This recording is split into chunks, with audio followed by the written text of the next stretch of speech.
Angels, die now!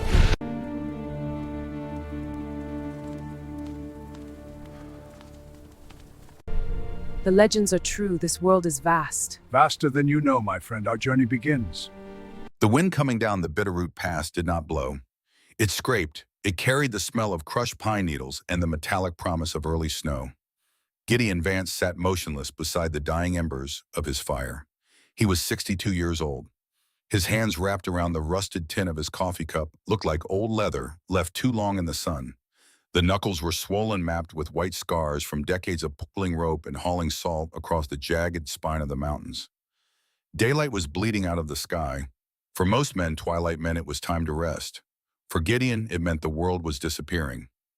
Night blindness, a curse he had carried since birth. When the sun dropped below the ridges, his vision did not simply adjust to the dark. It failed. Shadows did not deepen. They became solid walls of black. The trees, the rocks, the narrow trail, everything dissolved into a thick, impenetrable ink. In the dark, Gideon operated entirely on sound memory and guess. And in the Bitterroots, guessing wrong usually meant a long drop and a sudden stop. He fed a dry branch into the coals.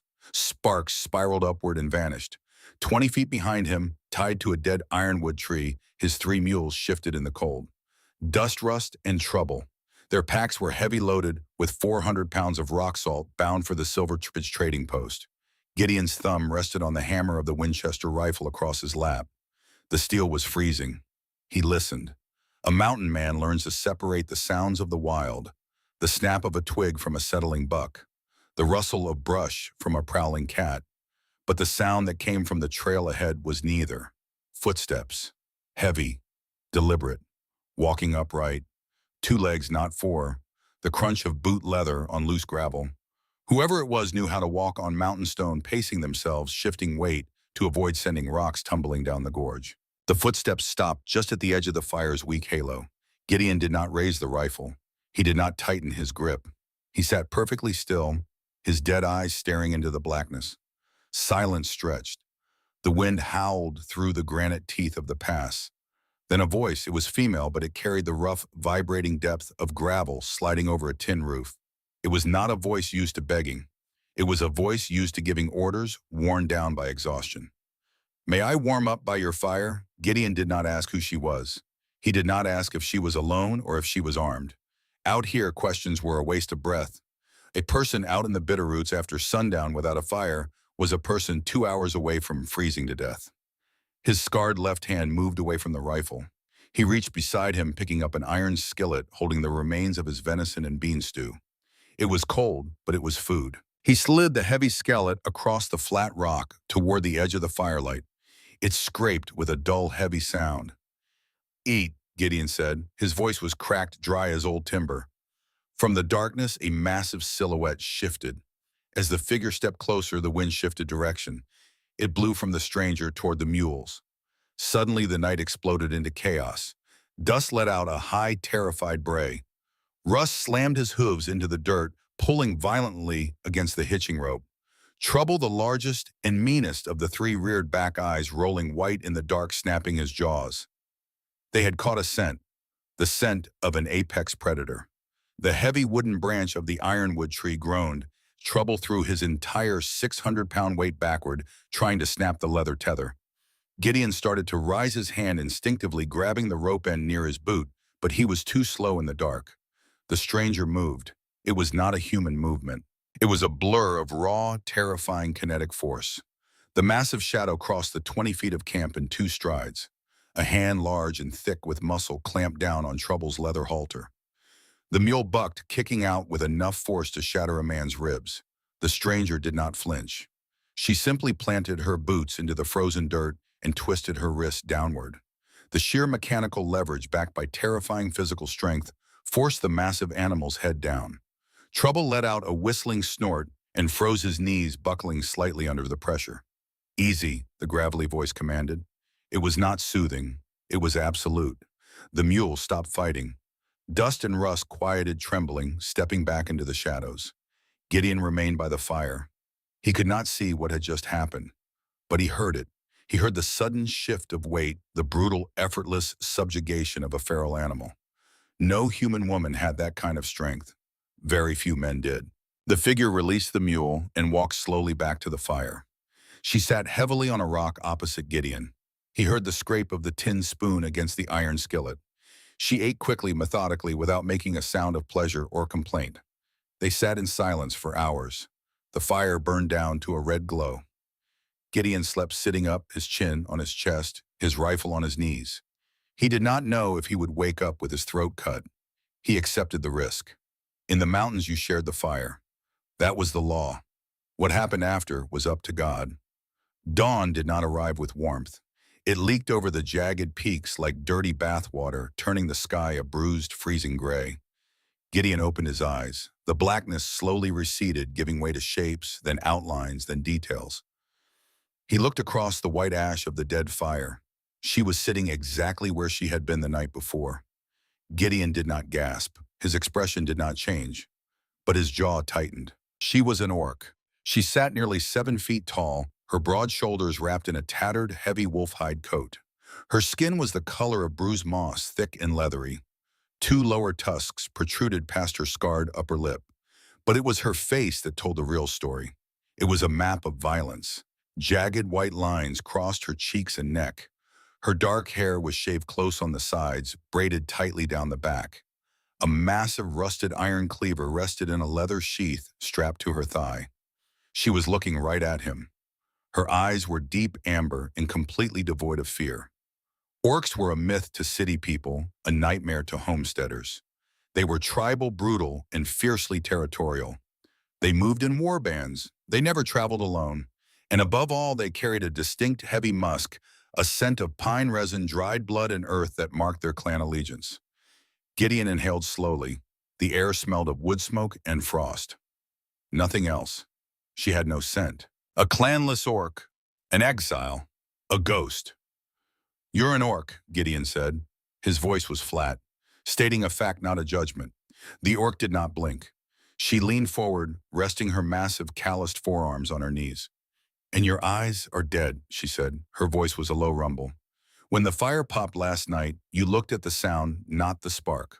When I grabbed your mule, you aimed your rifle at where I was, not where I stood. You can't see in the dark." Gideon stared at her. He felt a cold prickle of vulnerability at the base of his neck. For 30 years, he had hidden his blindness from every trader, every bandit, every guide on the trail. This creature had stripped him bare in 5 minutes of firelight. "Night blind," Gideon said. He did not offer an excuse. He did not offer an apology. The orc nodded slowly. "I am Varka." "Gideon." He stood up.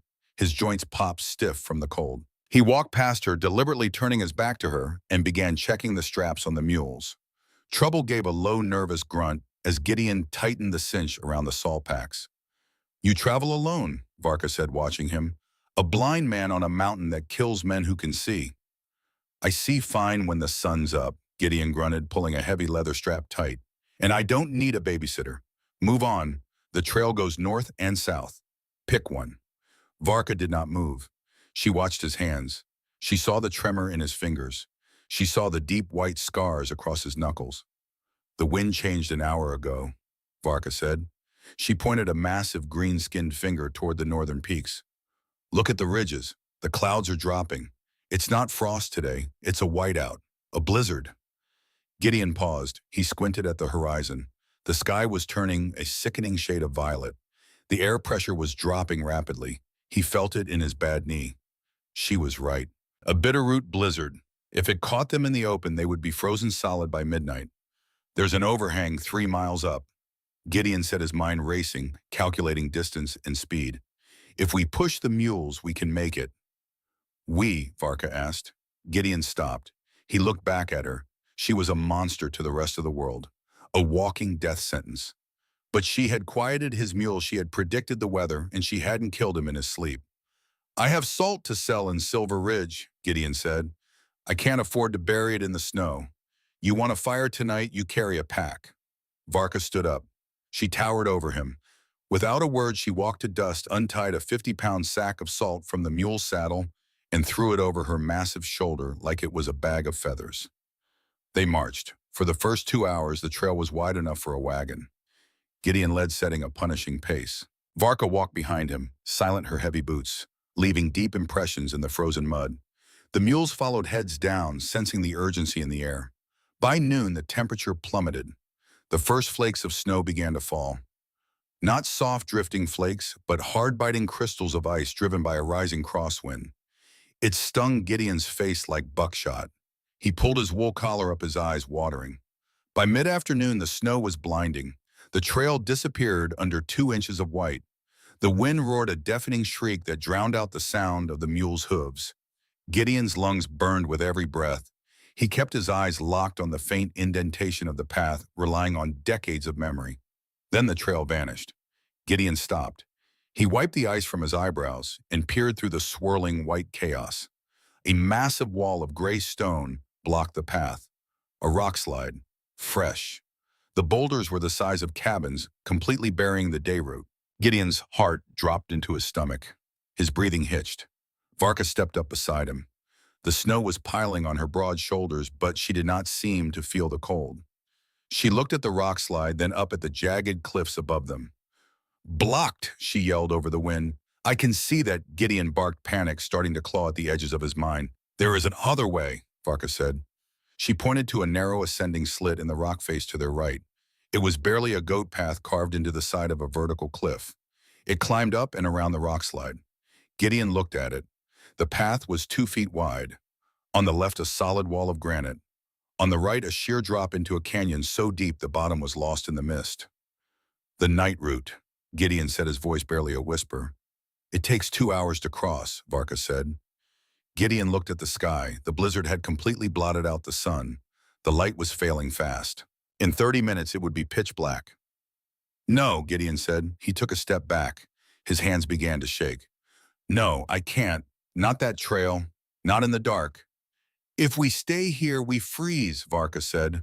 Her voice was calm, brutally calm. "If I walk up there in the dark, I fall." Gideon snapped, his voice rising, cracking with an emotion he had buried for 10 years. "I'm blind, damn it. I step 1 inch to the right, I'm dead.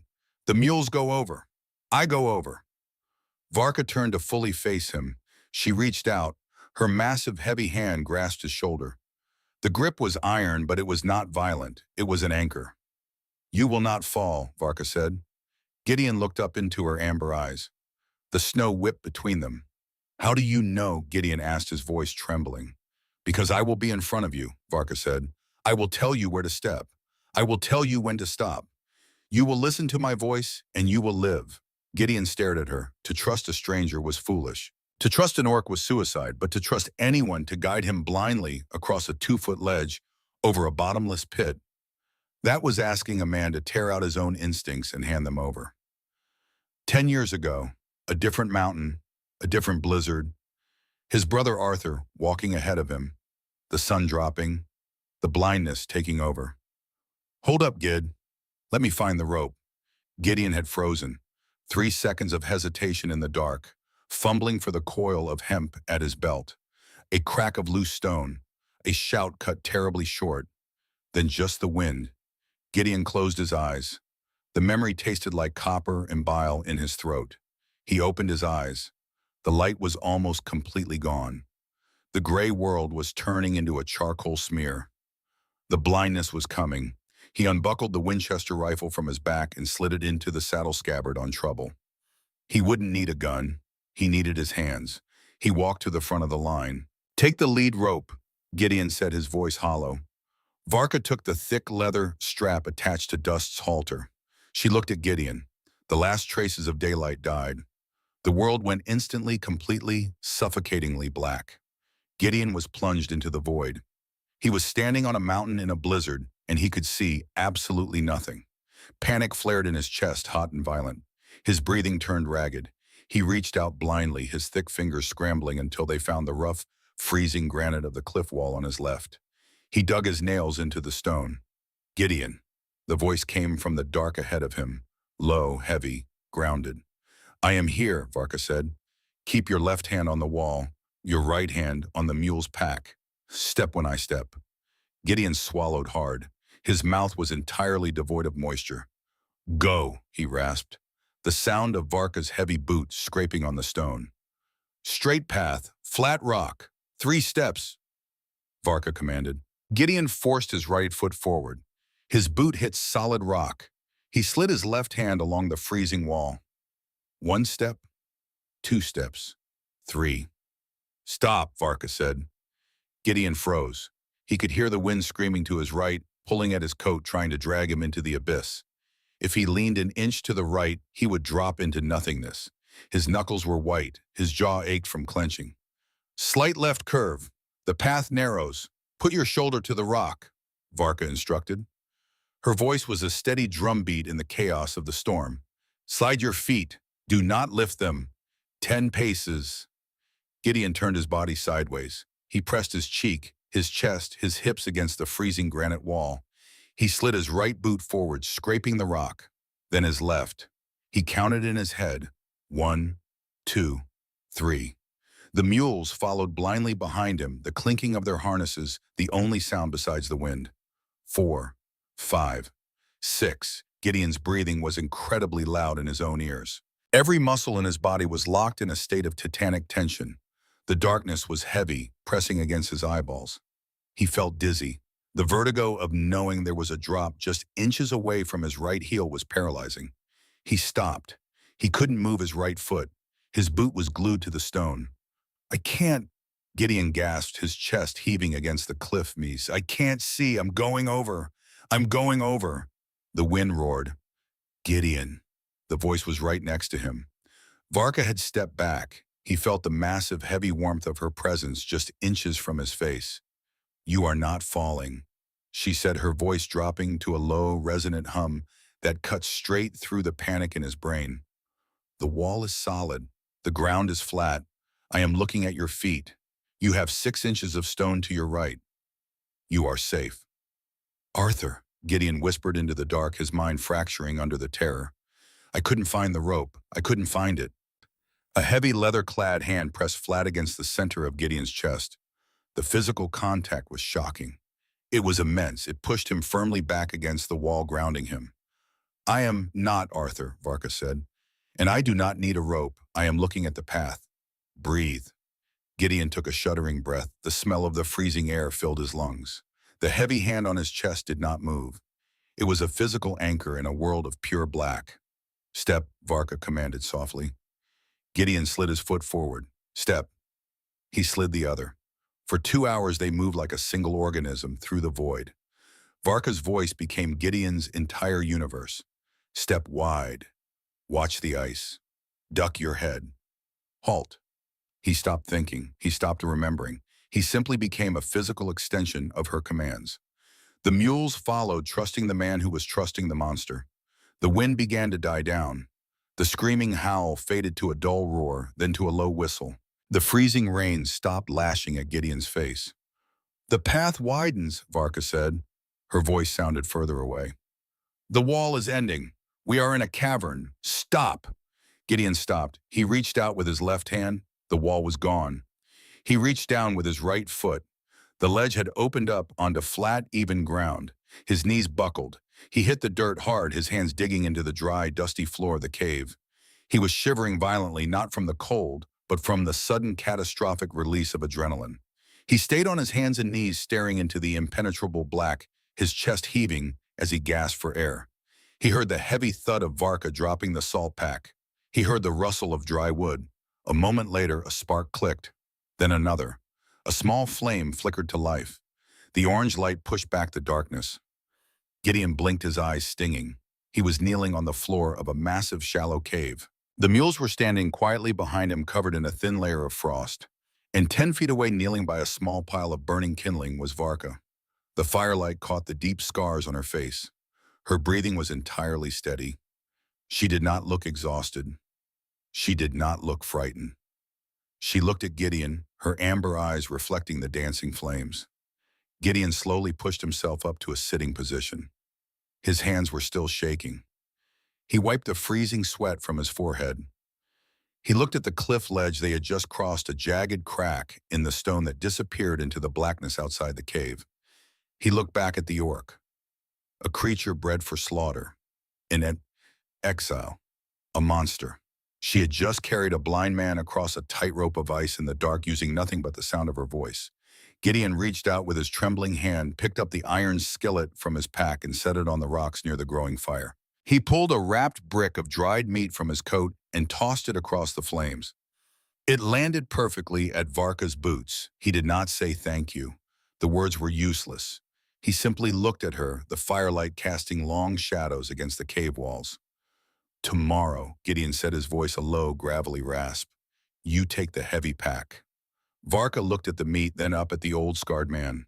The corner of her tusked mouth twitched just a fraction of an inch. Agreed, she rumbled. The fire burned. The darkness remained outside. But inside the cave, the cold began to die. The morning came not with sunlight, but with a slow, begrudging thinning of the gray. The blizzard had blown itself out overnight, leaving the Bitterroot Mountains buried under a foot of fresh, blinding powder. Inside the cave, the fire had burned down to white ash and a few stubborn orange coals. Gideon Vance sat beside them. He had not slept. A man does not sleep after giving up his eyes to the dark and his life to a monster. He just waits for the dawn to prove he is still breathing. He looked across the embers. Varka was already awake. Or perhaps she had never slept either. She sat cross-legged, her massive, green-skinned hands methodically rubbing coarse snow over the rusted steel of her massive cleaver, cleaning it. Gideon's eyes moved downward. He looked at her boots. They were military-issue ones, was so. Heavy leather reinforced with iron plates at the toe. But that was years ago. Now they were falling apart. The heavy stitching on the left boot had blown out completely, exposing the thick gray wool sock underneath. She had wrapped it tightly with strips of raw hide, but the ice was getting in. A mountain doesn't care how strong you are. It doesn't care how many men you've killed or how much weight you can carry. If your feet freeze, you die. It is a slow, quiet death, and it always starts with the boots. Gideon stood up. His knees popped. His back ached with a dull, persistent throb. He walked over to Trouble, unbuckled the leather saddlebag, and pulled out a heavy canvas roll. He carried it back to the fire and unrolled it on a flat stone. Inside were a dozen steel needles thick as finishing nails, an iron awl, and a spool of heavy hemp thread coated in beeswax. Gideon sat back down. He looked at Varka. "Take it off," he said. Varka paused. Her amber eyes flicked from the canvas roll to Gideon's weathered face. She did not ask why. She did not argue. She set her blade down, reached to her massive calf, and unlaced the ruined boot. She slid it off and tossed it across the ash. It landed at Gideon's feet with a heavy thud. Gideon picked it up. The leather was freezing stiff as wood. He ran his calloused thumb over the blown seam. He didn't speak. He just went to work. He drove the iron awl through the hardened leather, the muscle in his forearm cording with the effort. He threaded the needle and pulled the waxed hemp through the hole. He pulled it tight. So tight the leather groaned. He did it again. And again. The rhythmic sound of the needle punching through hide and the hiss of the waxed thread filled the cave. Varka watched his hands. She saw the scars, the swollen knuckles, the slight tremor that he suppressed every time he pulled the thread taut. These were not the hands of a warrior. They were the hands of a man who had survived by refusing to quit. 20 minutes later, Gideon bit the thread, tied off a heavy knot, and tossed the boot back.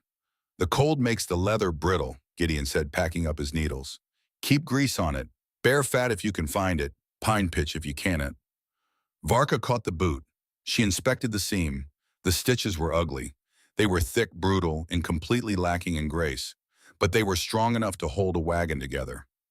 She pulled the boot on. She laced it tight. She stood up, testing her weight. The seam held perfectly. She looked at Gideon. She didn't say thank you. The Bitterroots had no use for polite fiction. "Pack the mules," Varka rumbled. "The snow is deep. We will lose time." They marched. The silence between them was no longer the silence of two predators circling each other. It was the silence of two workhorses pulling the same plow. Gideon led during the day, reading the dips and curves of the mountain terrain hidden beneath the snow. Varka walked behind her heavy strides, packing down the snow for the mules. By midday, the sun broke through the clouds, glaring off the pristine white snow with an intensity that made Gideon's eyes water. They reached a narrow plateau bordered by sheer rock walls. Gideon called a halt. His lungs were burning, the thin air taking its toll on his 62-year-old chest. He leaned against Dust's saddle, wiping sweat from his forehead, despite the freezing temperature. He reached into his heavy wool coat and pulled out a map. It wasn't paper. Paper didn't last a week in the mountains. It was a square of cured deerskin, mapped out with charcoal and berry ink, showing the hidden passes and water sources between here and Silver Ridge. Gideon unrolled it and laid it flat on a boulder, placing a rock on one corner to keep the wind from taking it. He traced a scarred finger along a jagged black line, trying to calculate how much time the blizzard had cost them. Behind him, Trouble took a step forward. Gideon didn't notice. He was focused on the ink lines. The mule extended his long gray neck.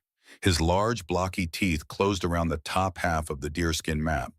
Gideon heard the wet tearing sound. He whipped his head around. Trouble stood there, chewing with the slow, deliberate rhythm of a creature that knew exactly what it was doing and simply didn't care. Half of the map was hanging out of the side of his mouth. "Spit it out," Gideon barked, stepping forward. Trouble blinked his large, dark eyes. He chewed faster. He swallowed. A visible lump slid down the mule's throat. Gideon stopped. He stared at the mule. He stared at the remaining piece of the map on the boulder. It showed nothing but the southern foothills, completely useless to them now. 10 years of charting. 10 years of marking every rock slide, every hidden spring, every deadly ravine. Gone. Digested by 600 pounds of stubborn gray muscle. Gideon's shoulders slumped. He let his head fall back, looking up at the harsh blue sky. He didn't yell. He didn't reach for his rifle. The exhaustion of the mountain had worn away his capacity for rage. He looked at Trouble. "Oh," Gideon said, his voice flat, drained of everything but a dry, dusty resignation. "At least tomorrow I won't have to worry if your shit is pointing north or south." Behind him, a sound broke the stillness. It started as a low rumble deep in the chest, like boulders shifting underwater. Gideon turned. Varka had one hand pressed against her ribs. Her shoulders were shaking. She closed her eyes, threw her head back, and laughed. It wasn't a polite sound. It was a booming, uninhibited roar that echoed off the canyon walls. It was the sound of a creature that had not found a single thing funny in a very, very long time.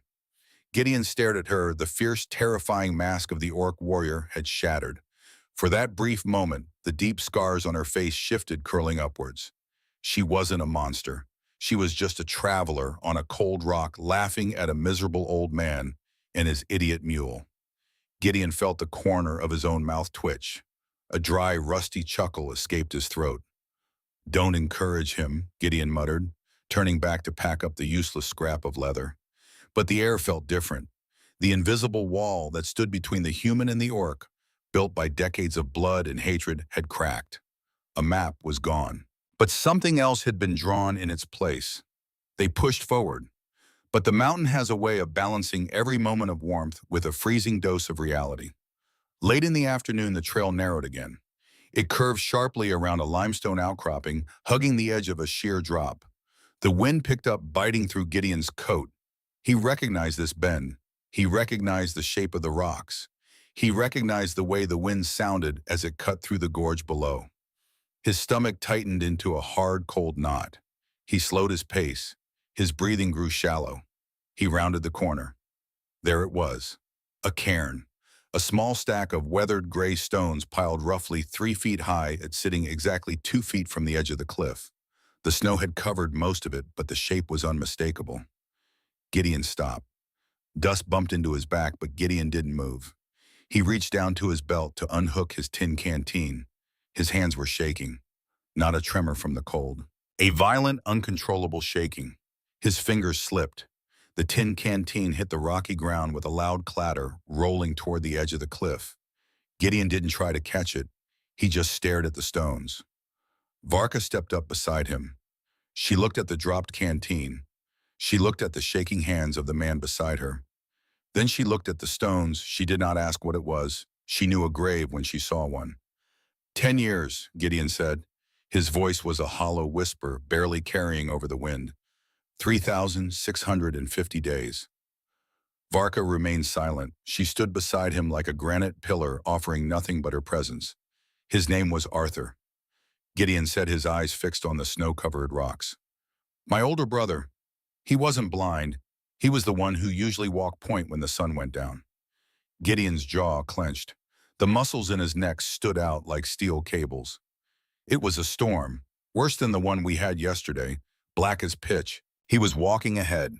He turned back and said, "Hold up, Gid. Let me find the rope." Gideon looked down at his own hands, the scarred, calloused hands that had mended leather and hauled salt. "I couldn't see," Gideon choked out the words tearing at his throat. "I reached for the coil on my belt, but my hands were frozen." I fumbled. I hesitated. 3 seconds. That's all it was. 3 seconds. He looked back at the cairn. I heard the rock give way under his boot. I heard him shout my name, and then I heard nothing.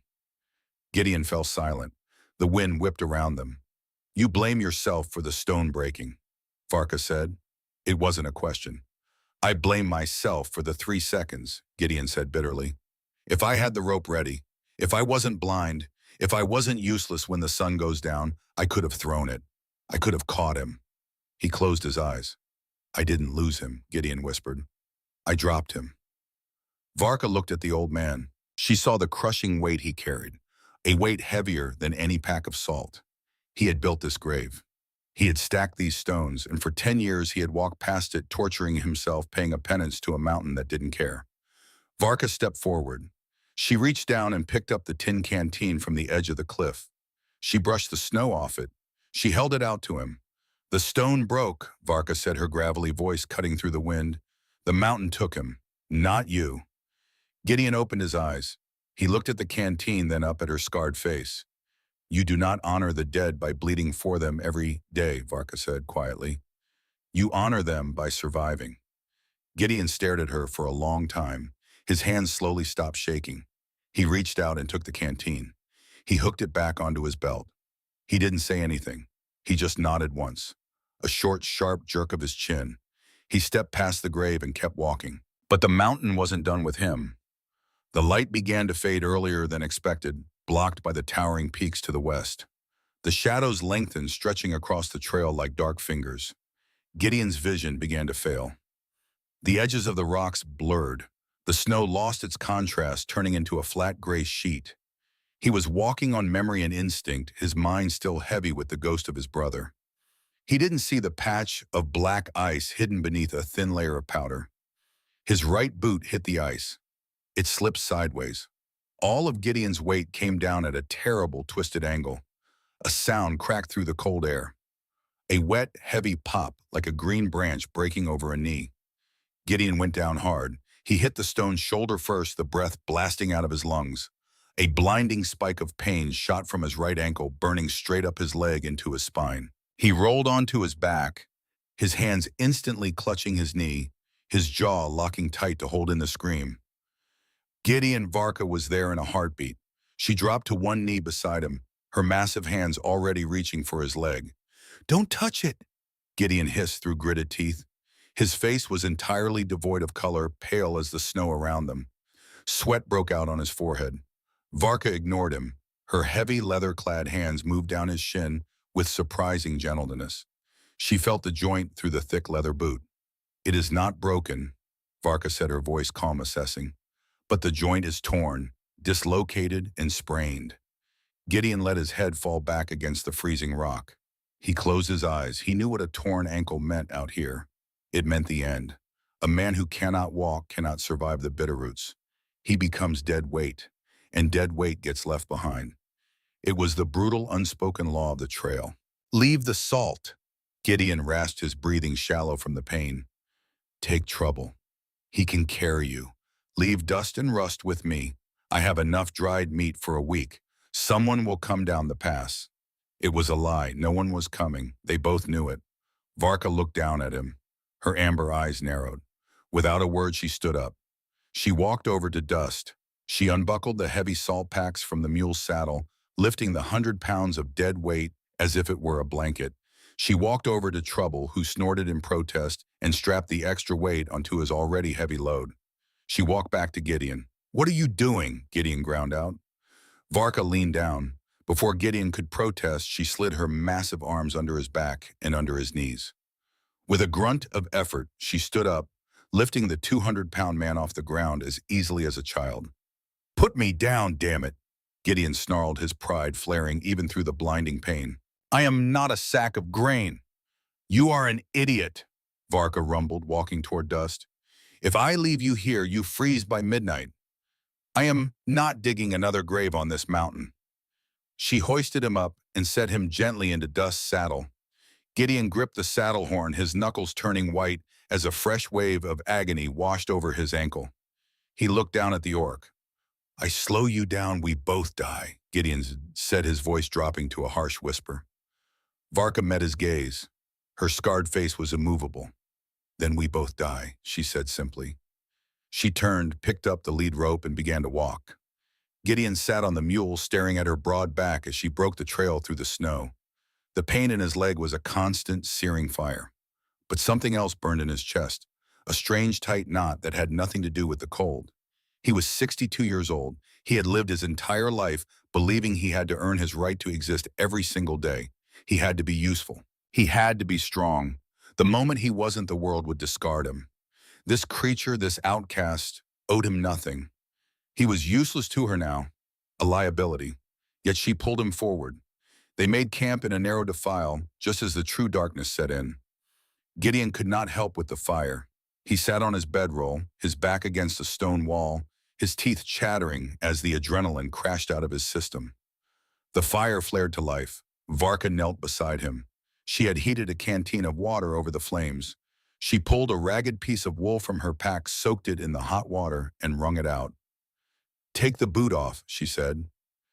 Gideon didn't argue. He unlaced the boot with shaking hands and slid it off. His ankle was grotesque. Swollen to twice its normal size, the skin a horrifying shade of purple and black. Varka wrapped the steaming hot wool around the joint. Gideon hissed his head, thumping back against the rock. The heat was a shock, but slowly it began to draw the deep throbbing ache out of the torn muscle. Varka sat back on her heels, watching the compress. As she shifted her weight, her heavy wolf-hide coat opened slightly. Something slipped from the inner pocket. It hit the stone floor of the cave with a heavy metallic clink. Gideon's dead eyes turned toward the sound. He couldn't see it, but he heard it, the sound of heavy forged iron. He reached out his hand, his thick fingers brushing the cold stone floor until he found it. He picked it up. It was heavy, solid iron. His thumb traced the outline. It was roughly 3 inches long, jagged at the top, curving down to a sharp point, the shape of a wolf's fang. But it wasn't just a shape. His thumb found the deep engravings cut into the center of the metal. 3 horizontal slashes intersected by a vertical line. Gideon's breath stopped in his throat. He had never seen one, but he had heard the stories around 100 campfires. Every trader, every trapper, every soldier in the territories knew the mark. It was the insignia of an Iron Fang commander. The Iron Fangs, the most brutal, relentless clan of orcs in the northern ridges. They did not take prisoners. They did not negotiate. And their commanders were the architects of massacres that left entire settlements burning. Gideon held the badge. His thumb rested over the 3 slashes. The creature sitting less than 3 feet away from him was not just an exile. She was a warlord, a general of a slaughterhouse. Varka did not move. She did not reach for her cleaver. She simply watched his hands.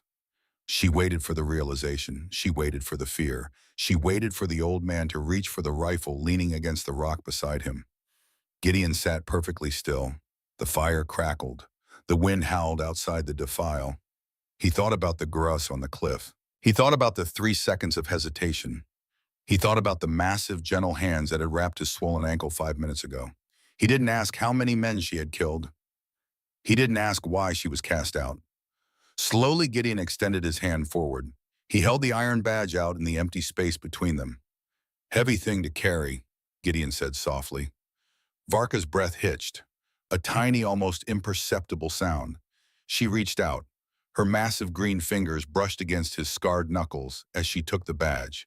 She slid it silently back into her coat. It is, Varka rumbled. Gideon nodded. He leaned his head back against the stone.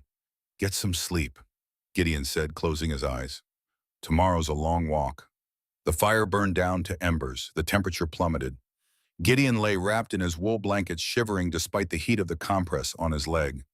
The cold seeped into his bones, gnawing at his old joints.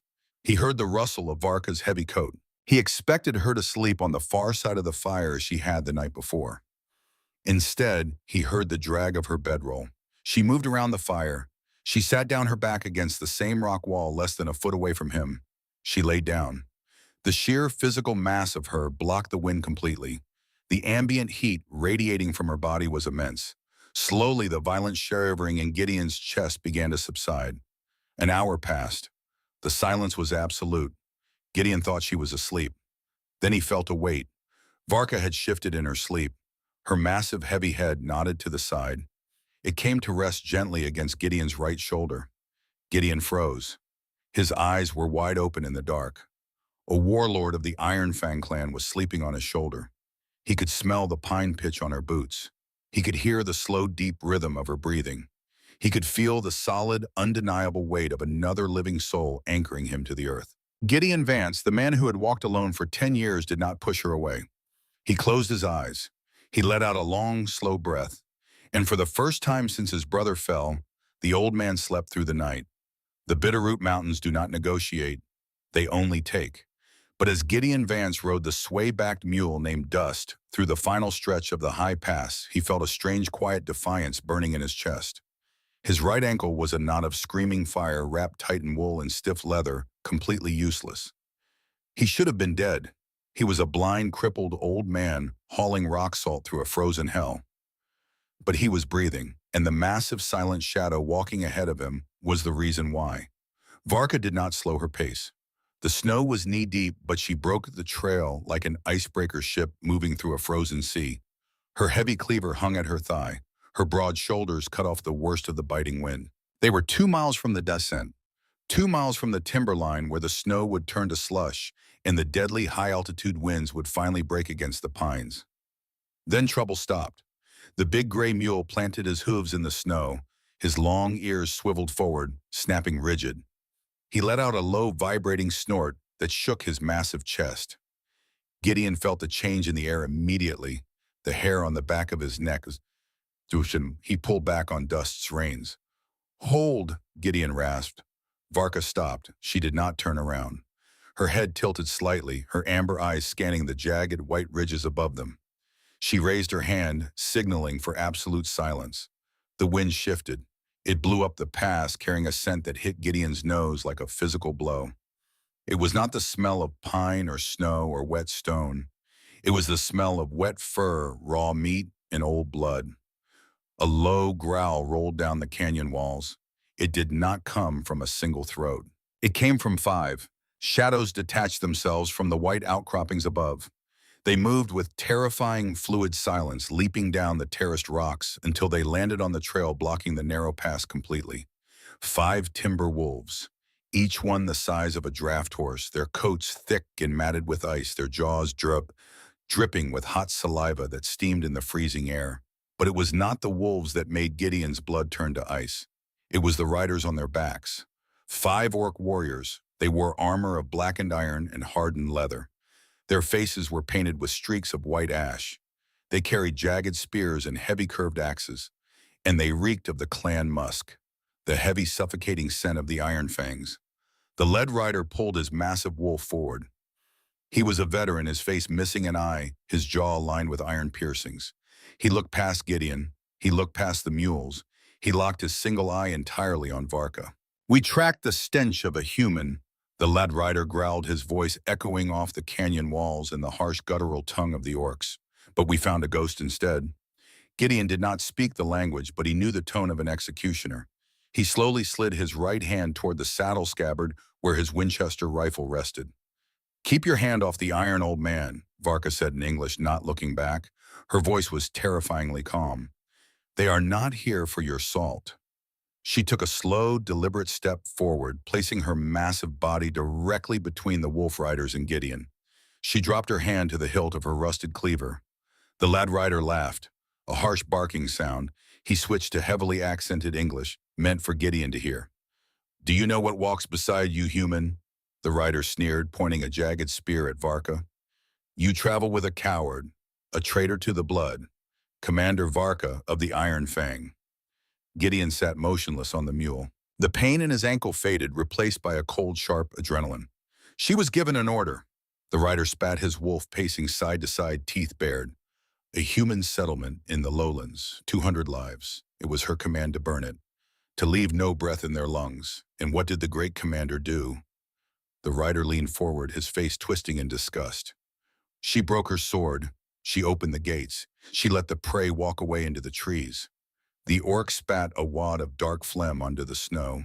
The chieftain stripped her of her scent, stripped her of her clan, ordered us to take her head.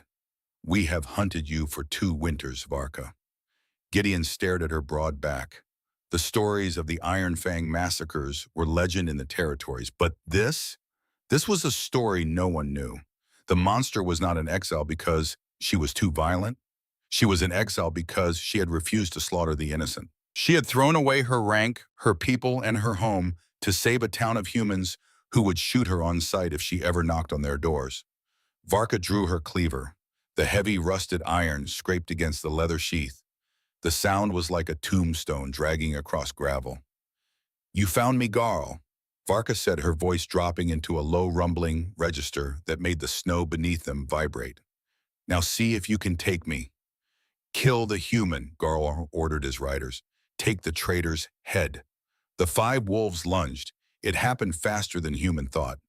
3,000 pounds of muscle fur and iron exploded down the narrow trail. Gideon did not hesitate. He did not freeze. The 3 seconds that had cost him his brother's life 10 years ago were gone. He ripped his hunting knife from his belt, but he did not aim for the approaching wolves. He twisted in the saddle, driving the heavy steel blade deep into the side of the massive salt pack strapped to Trouble. He yanked the knife downward, slicing a 3-foot gash in the thick canvas. "Trouble, ya!" Gideon roared, slapping the mule's flank with the flat of his blade. The mule bolted forward directly into the path of the charging wolves. As the beast ran, 200 pounds of finely crushed rock salt exploded out of the torn canvas. The freezing mountain crosswind caught the salt, whipping it into a blinding, stinging white cloud of crystalline shrapnel. The lead wolves hit the salt cloud. It blasted into their eyes, their noses, their open jaws. The beast shrieked. It was a terrible, high-pitched sound of pure agony. The salt burned their sensitive eyes and nostrils like acid. The charge shattered. Wolves slammed into each other, rolling in the snow, throwing their riders onto the jagged rocks. Varka moved. She did not fight like a soldier. She fought like an avalanche. She stepped into the chaos of the blinded wolves and scrambling riders. The first orc swung his axe blindly. Varka ducked under the heavy iron, drove her shoulder into his chest, and brought the heavy pommel of her cleaver down on the back of his neck. The sound of breaking bone cracked like a rifle shot. A wolf snapped blindly at her leg. She kicked it in the throat with her iron-reinforced boot, sending it tumbling backward over the cliff edge. Garl, the leader, had managed to stay on his mount. He spurred the blinking, tearing wolf forward, leveling his spear at Gideon's chest. The old man was a sitting duck on the mule. Gideon yanked the Winchester from the scabbard, levered around into the chamber, and fired from the hip. The bullet tore through Garl's shoulder, spinning him backward off the wolf. The beast, terrified by the gunshot and blinded by the salt, bolted back up the pass, abandoning its master. 2 riders were dead. Garl was bleeding in the snow. The remaining 2 orcs scrambled to their feet, their eyes wide with sudden terror as they looked at Varka. She stood amidst the blood and salt, her rusted cleaver dripping her chest, heaving. She looked like the god of death the Iron Fangs worshipped.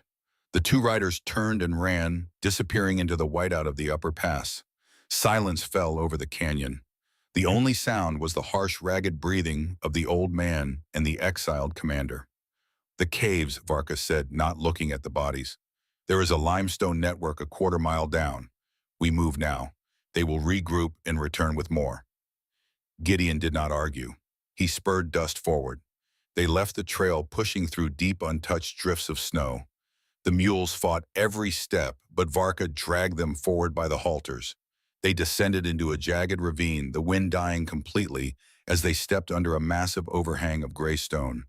The entrance to the cave was narrow, hidden behind a curtain of frozen vines. Varka forced the mules inside, then carried Gideon off Dust's back, setting him gently on the dry, dusty floor of the cavern. They moved deeper. The light from the entrance faded. After 100 yards, the tunnel turned sharply, plunging them into absolute total darkness. "We stop here," Varka echoed in the blackness. "They will not track us in the dark. The wolves are blind." Gideon sat on the stone floor. He reached out, feeling the cool, dry limestone. He unbuckled his heavy coat. His heart was hammering against his ribs. He listened. In the pitch black, Gideon Vance was no longer a crippled old man. In the dark, the playing field was entirely level. His ears mapped the cavern perfectly. He heard the mules settling against the far wall, their hooves scraping the stone. And he heard Varka. She was sitting 10 feet away. But her breathing was wrong. It was not the steady, rhythmic intake of a warrior resting after a fight. It was shallow, ragged, trembling. He heard the metallic clatter of her cleaver being tossed aside. It hit the stone and slid away. Then he heard a sound he never thought he would hear, a heavy, choked sob, suppressed immediately, swallowed down into the chest, but undeniable. Gideon dragged himself forward. His broken ankle dragged behind him on the stone, sending flares of pain up his leg, but he ignored it.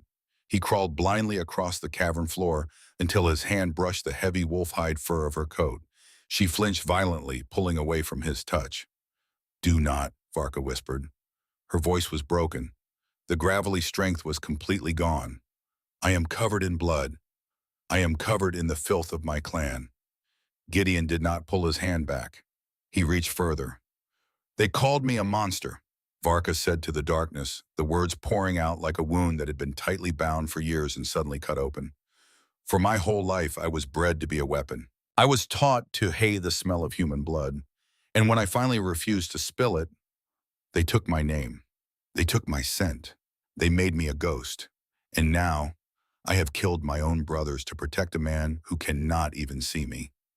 She pulled her knees to her chest, a massive, terrifying creature shrinking herself into the smallest possible shadow. "You see a beast, Gideon," she whispered. "You are lucky you are blind. You do not have to look at the monster sitting beside you." Gideon sat up.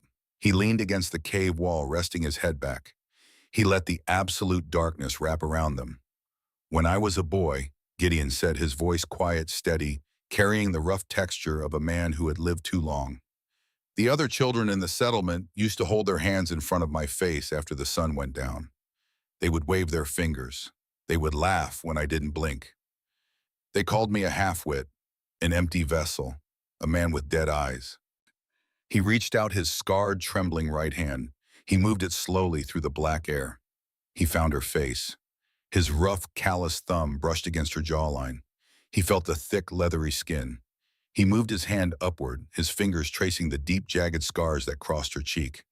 The map of her violence. The map of her pain. Varka froze. She stopped breathing. The touch of the old human was light entirely without fear, entirely without judgment. "My eyes are dead," Gideon said softly, "but I am not blind." His thumb rested gently over the deepest scar under her eye. "Your chieftain looked at you and he saw a failure because you wouldn't burn innocent people." Gideon said, his voice tightening with a fierce, unwavering certainty. "The townsfolk look at you and they see a nightmare because of the color of your skin and the tusks in your mouth." Gideon leaned forward in the dark, closing the distance between them. But sitting in this cave, listening to the woman who carried a broken old man up a mountain, who fought a pack of wolves to protect a stranger, who threw away her entire world to save people who hate her, Gideon's hand moved down, resting firmly on her massive armored shoulder. "I don't see a monster," Gideon stated. It was a fact, solid as the granite mountain above them. "I see a commander. I see the bravest soul I have ever met." In the pitch black, the silence was absolute. Then Gideon felt a massive hand slowly come up in the dark. It enveloped his scarred, trembling hand. The grip was tight, desperate, like a drowning sailor holding onto a lifeline. Varka pressed his palm against her cheek. She let out a long, shuddering breath. The tension of a lifetime of exile slowly drained out of her massive frame, bleeding away into the cold stone floor. "I see you, Varka," Gideon whispered into the dark. "I see you." They stayed in the cave for 2 days. They waited out the wolf riders living on dried meat and melted snow. When Gideon's ankle was stable enough to bear a fraction of his weight, they packed the mules and began the final descent. The transition from the Bitterroot high country to the lowlands was jarring. The snow thinned out, replaced by brown mud and dead pine needles. The screaming wind faded into a dull, echoing breeze, and then they smelled it. Wood smoke, unwashed bodies, coal dust, and cheap whiskey. Civilization. Silver Ridge was a sprawling, ugly scar of a town built into the side of a river valley. It was a place of desperate men, opportunists, and hardened survivors. Wooden buildings leaned against each other, connected by boardwalks caked in frozen mud. When Gideon rode dust down the main thoroughfare, the town stopped. Men loading timber dropped their cant hooks. Women carrying laundry baskets froze on the boardwalks. Every eye in Silver Ridge locked onto the massive green-skinned orc walking behind the old blind trader. Hands drifted to pistol grips. Shotguns were quietly lifted from under store counters. The air crackled with a sudden, suffocating hostility. Varka kept her head up. Her amber eyes looked straight forward. She did not flinch, but Gideon saw the subtle tightening of her jaw. He saw the way she unconsciously pulled her tattered wolf-hide coat tighter around her chest. She had saved human lives, but to these people, she was nothing but a target. They reached the trading post. The owner, a fat, sweating man named Carter, stood on the porch wiping his hands on a filthy apron. He looked at the salt packs on the moles, then looked at Varka, his upper lip curling in disgust. "You bring a lot of garbage down from the mountain vans," Carter spat, crossing his arms. "But this is a new low. Get that animal off my porch before I call the marshals." Gideon didn't dismount. He stared down at Carter, his dead eyes fixed on the man's chest. "The salt is pure, Carter," Gideon said, his voice dangerously quiet. 400 pounds. I want $800. Gold." Carter scoffed. "Market's down, 600, and I'm doing you a favor considering the company you keep." Gideon pulled the Winchester from his scabbard. He didn't aim it. He just laid it across his lap. The metallic click of the hammer being pulled back sounded like a cannon shot on the quiet porch. 800, Gideon repeated, "or I take it to the mining camp upriver, and you spend the winter explaining to your buyers why they're eating unseasoned meat." Carter looked at the rifle. He looked at Gideon's face. He saw a man who had left all his patience up on a frozen ledge. "Fine," Carter sneered. He disappeared into the post and returned a minute later with a heavy leather pouch. He tossed it into the mud at Varka's feet. "Take your money and get that thing out of my town." Varka looked at the pouch in the mud. Slowly she bent down, picked it up, and handed it up to Gideon. Gideon took the pouch. He untied the leather string. He poured a pile of heavy, shining gold double eagles into his scarred palm. He counted out 20 coins. $400. A small fortune in the territories. Enough to buy a small piece of land. Enough to retire. He held the 20 coins out to Varka. Varka looked at the gold. She did not take it. "Take it," Gideon commanded softly. "It's your half. You earned every grain of it." Varka slowly reached out and took the heavy gold. The metal looked incredibly small in her massive hand. She closed her fist around it. Gideon turned dust around. They walked away from the trading post, heading toward the edge of town where the tree line began. The hostile stares of the townsfolk followed them every step of the way. They stopped at a livery stable on the outskirts of Silver Ridge. Gideon paid a boy $2 silver to watch the mules for an hour. He leaned heavily on a wooden crutch he had carved in the cave, favoring his ruined ankle. He looked at Varka. The journey was over. The salt was sold. The contract was fulfilled. Varka stood looking back at the town. The smoke from 100 chimneys dirtied the sky. The sound of shouting, of breaking glass, of barking dogs filled the air. "You should buy a room at the inn," Varka said. Her voice was flat, hollow. "Soak your egg. Sleep in a bed." "What about you?" Gideon asked. Varka looked down at the gold in her hand. "I will buy supplies. There is a pass to the north. Uncharted. No towns. I will go there." "Alone," Gideon said. "A wolf cannot live in a sheep pen," Varka said, turning to look at him. The amber in her eyes was dull. The resignation was complete. "This is your world, not mine. If I stay with you, they will eventually try to kill me. And they will kill you for standing beside me. I will not be the reason you dig another grave." Gideon looked at her. He looked at the massive scarred warrior who had carried him, who had bled for him, who had slept on his shoulder in the freezing dark. He looked back at the town. He saw the hateful, fearful eyes of his own kind, people who would never understand the loyalty of a shared fire, people who valued a piece of paper over the content of a soul. Gideon reached into his coat pocket.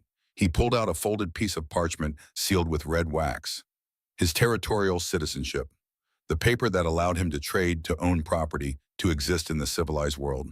Beside the livery stable, a burn barrel was smoking, filled with old hay and trash. Gideon limped over to the barrel. He looked at the parchment. Then, without a second of hesitation, he tossed it into the flames. The paper curled, blackened, and turned to ash. Varka's eyes widened. "What did you do?" she rumbled, stepping forward. "Gideon, you cannot trade without that paper. You cannot cross the borders." Gideon turned back to her. He pulled his heavy coat tight around his shoulders. The cold wind blowing off the bitter roots ruffled his gray hair. "Town is too loud," Gideon said, his voice cutting through the noise of Silver Ridge like a freshly sharpened blade. He turned and limped into the livery stable. He came out 5 minutes later, leading a massive, sturdy brown mule with a fresh saddle. He handed the lead rope to Varka. "This is Keeper," Gideon said. "He's yours." Varka stared at the lead rope. Her massive hands hovered over it, trembling. "I don't understand," she whispered. Gideon stepped closer. He looked up into her scarred green face. "I've got another load of salt to run to the mining camps in the north," Gideon said casually, as if he were discussing the weather. "The trail is bad, the passes are narrow, and the blizzards are rolling in early." He reached out and tapped the wooden crutch against the dirt. "I know the day, Varka," Gideon said, his voice dropping, filled with a quiet, earth-shattering conviction. "But my eyes are dead. I need someone who knows the night." Varka stared at the old man, the human who had just burned his only tie to civilization. The man who was choosing a life of freezing wind, deadly drops, and constant danger just to walk beside a monster. A single tear, thick and hot, broke over Varka's lower eyelid. It tracked down her green skin, running through the deep scar on her cheek before dropping into the dirt. She did not wipe it away. She reached out and took the lead rope from his hand. Her fingers brushed his. "The night is dangerous, old man." Varka rumbled, a faint, beautiful tremor in her voice. Gideon Vance looked up at the jagged, snow-capped peaks of the Bitterroot Mountains. He felt the cold wind on his face. He felt the solid, undeniable presence of the orc standing beside him. "I'm not afraid of the dark anymore," Gideon said. He turned, swung himself up into Dust's saddle, and spurred the mule forward. Varka fell in step beside him. They did not look back at the town. They walked away from the smoke, the noise, and the safety of the sheep pen. They walked back toward the timber line, toward the freezing wind, toward the place where fire asked no questions about who sits beside it. 10 years later, the Bitterroot Mountains had not changed. They were still brutal, unforgiving, and silent. A young trader, shivering in his heavy coat, pulled his frightened horse along the narrow, 2-foot ledge of the night route. A late-season snowstorm had forced him off the main trail. He was terrified. The drop to his right was bottomless. He rounded a sharp curve in the rock wall. He stopped. There, sitting exactly 2 feet from the edge of the cliff, was a cairn, a small stack of weathered gray stones, but it was not abandoned. The young trader stared in awe.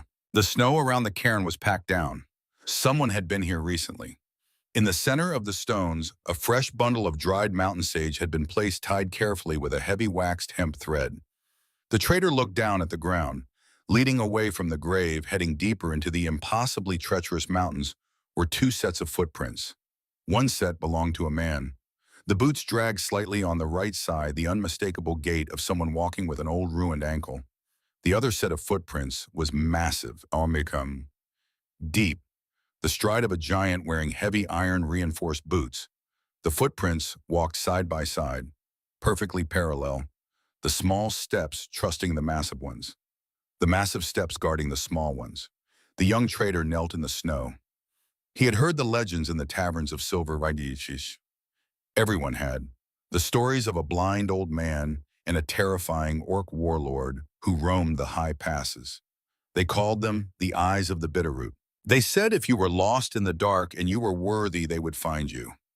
The wind howled through the gorge. Somewhere miles above, in the freezing blackness of the high peaks, a spark clicked against flint. A small orange flame flickered to life in a dark cave. It illuminated the scarred face of a warrior, and it illuminated the deep, quiet, unbreakable smile of an old blind man. The fire burned, and the darkness stayed outside.